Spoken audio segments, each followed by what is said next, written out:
Well, here we go again, another Republican presidential debate. Tonight you can watch it 7 p.m. on CNBC. It'll be interesting to see how things go. And for some context and analysis, we bring in the Oklahoman's Chris Casteel joining us via Skype. Hey, it's working from Washington, D.C. Oh, I know. How are you, sir? I'm good, Dave. How are you doing? I'm doing well. What can we expect tonight? Could we see a more combative tone as we get into our third debate? You know, I maybe. I hope what you hear are some specifics from these guys. I think these CNBC. I'm kind of a CNBC junkie, at least Squawk Box in the morning, and I think that these moderators, Becky Quick, John Harwood, they should be able to. If nobody, if anybody could get some specifics on economic stuff out of these guys, I think they can do it. And if you're going to have front runners in Iowa now, and maybe even nationally, like Ben Carson, who's not really specific about much, that's what they need to pin these guys down on is tax policy, economic policy. That's going to be big. They've kind of cleared the decks here in D.C. With this budget agreement, if it gets through, which most people are assuming. And the next president is going to have to deal with some serious tax issues and ongoing economic issues.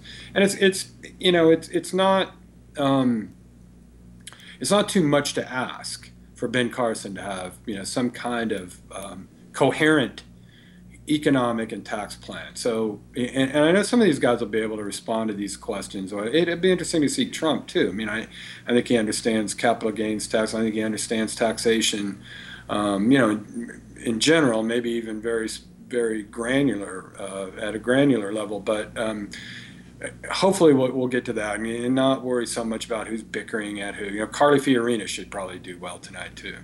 It's 2 hours length. You mentioned Carson and Trump. They both wanted this shortened, so it's 2 hours, including commercials. Starts. And that's plenty, isn't it? That is plenty. The last time went, what, 3 hours or something? Oh, gosh. It's torture. It really was. You mentioned Carly Fiorina, the last debate. She surged after that debate. She's kind of faded. She has, yeah. What's her status leading into tonight? Does she need to have another big night? It's hard to understand exactly what the dynamics are with her.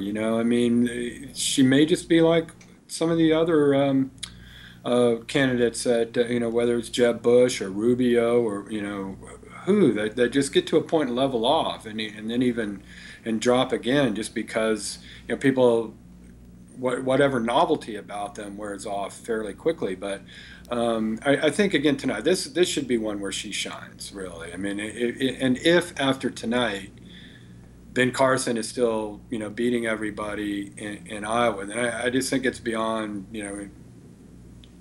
kind of conventional wisdom explanation of that. But Iowa, really, I can't remember the last time the Iowa candidate, whoever won the Republican primary in Iowa, went on to win the presidency anyway. So there's probably too much focus on Iowa as it is. But, there's this recent poll this week that shows Ben Carson leading nationally. And I don't know. I don't know what to say about that. Because, again, eventually one would think these guys have to be specific about something. And makes sense. Well, Donald Trump doesn't seem to understand how Ben Carson went to #1 in the polls either. He says he's surprised. Could we see tonight Trump and Carson going toe-to-toe a little bit more and ignoring some of the other candidates? Maybe. It's possible. It kills me that Donald Trump can't figure out why Carson's in the lead. So I'm not sure I even have a real response to that. One other thing, Jeb Bush, we've seen him cut some staff funding. What's the status of his campaign? Hurting.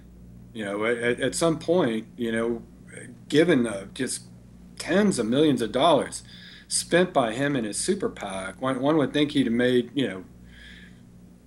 if he was going to impress people, if he was going to get people fired up, obviously it's not money, is it? He's going to have to figure out some other way.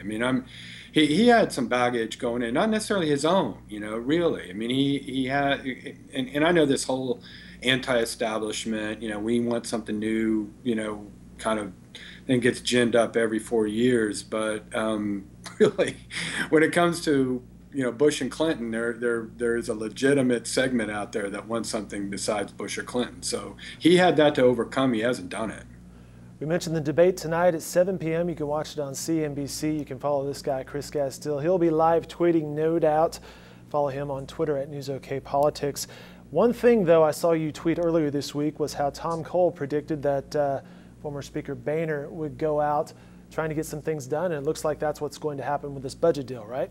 It does look like that's going to happen. It's kind of clears the decks of all this, shutdown tension, that kind of manufactured tension in this town. If they can get it through both houses, and it probably will, then you don't have to worry about, people don't have to worry about hearing about this shutdown stuff for another almost, I guess, a year and a half or so. I think this runs into the spring of 2017 when a new president comes in. He or she will have that to look forward to, another fight over the debt ceiling. But yes, and he did.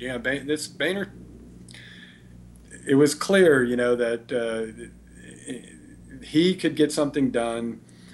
If he could get something done on both of on the spending and the debt ceiling, that he would do it before he stepped down, and that's going to be tomorrow, after Paul Ryan is presumably elected Speaker by the full House on Thursday.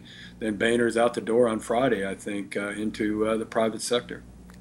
Seems like debt ceiling is a topic that comes around almost as often as pumpkin spice every fall. Right? All right, Chris Casteel. It comes up with depressing regularity, if that's what you mean. Well, or that. All right, Chris Casteel, you can follow him, his coverage of the debate tonight. Follow him on Twitter, NewsOKPolitics. Also, more coverage and context on newsok.com and in the Oklahoman. Sir, thank you for your time today. Yeah, glad to do it, Dave.